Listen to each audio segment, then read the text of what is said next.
Why are we not seeing more Wraithlords in competitive lists?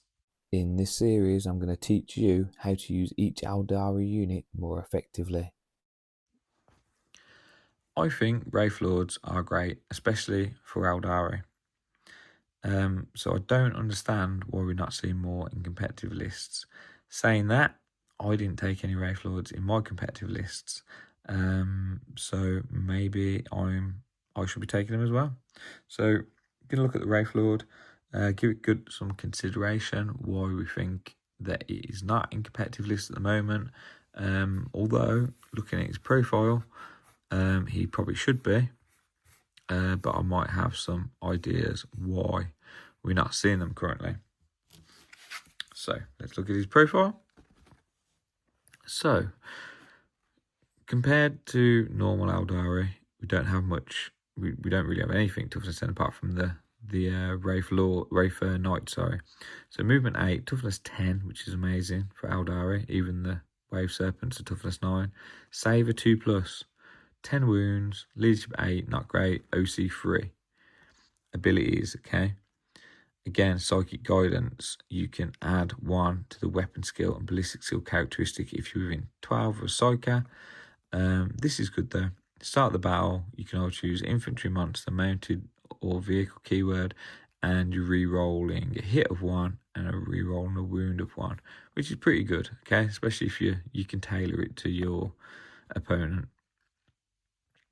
So here's the problem, I would say. Everything is hitting on 4s again. 140 points, so not bad at all. But hitting on 4s just really, really hurts. So you can give him 2 bright lances. You can give him 2 missile launchers, 2 scatter lasers, 2 shuriken cannons, or 2 star cannons, or any combination of the 2. You can also have 2 flamers, and he can have 2 shuriken catapults. I tend to have the 2 flamers, and then on this one I've got D cannons, star cannons. Sorry, not D cannons. Imagine if it was D cannons, but two star cannons modelled on. I may change them up to bright lances. Not too sure, or even just go chaff killing. Maybe go shuriken cannons. I'm not sure. I'm not really sure. I might just leave the star cannons on there. They're not too bad. 2 attacks, strength 8, -3, 2 damage, decent. Then, where he really excels in close combat. So he's got Ghost Sword or his fist. You don't really want to be using the fist, you want to be using the Ghost Glaive. So he's got a sweep and a strike, 4 attacks on a strike. Again, hitting on 4s, disappointing. Unless he's within range of Psyker, and it's hitting on 3s. Strength 10, -3 AP, D6 +1 damage. So if you put that into like a war dog, you know, you potentially could kill one turn if you roll well. If you hit him with a bright lance at first and then get into close combat, you know, you could be killing him in one round battle round.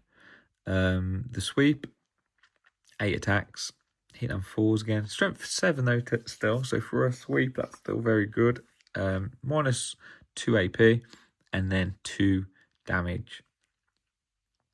Excellent for killing Marines.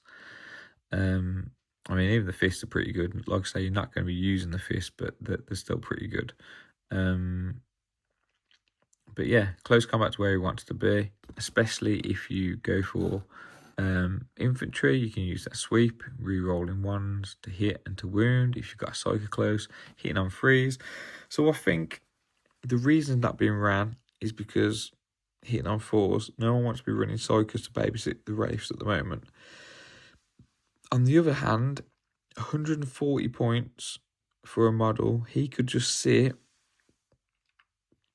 on an objective out in the open, and unless someone's putting some serious firepower into him, it's going to be difficult to shift him. But then is that just a waste of 140 points? I've considered just sitting Wave Serpents on objectives, 125 points, but then they've got the dual purpose of my Fire Dragons, Dire Avengers, and Dark Reapers jumping in and out of them. Whereas this guy could just sit there and shoot. It's not super shooty, but I don't know. I think, again, he's missing the -1 to the damage that he used to have because of the Rathbone hull or whatever it was. I can't remember what it's called. But you used to get -1 to the damage, which was good. And I think people are probably not taking him because of that. That's what I'm guessing. You know, maybe you could do with an invuln, maybe an option to have a shield, kind of like you do on the Knights, but then not the Knights, the Wraith Knight. But I don't know, pretty good, not so good. What do you think? Is a Wraithlord worth 140 points? Why are people not taking him? Let me know. I'm considering taking one, maybe even 3. Let me know in the comments why people are not taking Wraithlords.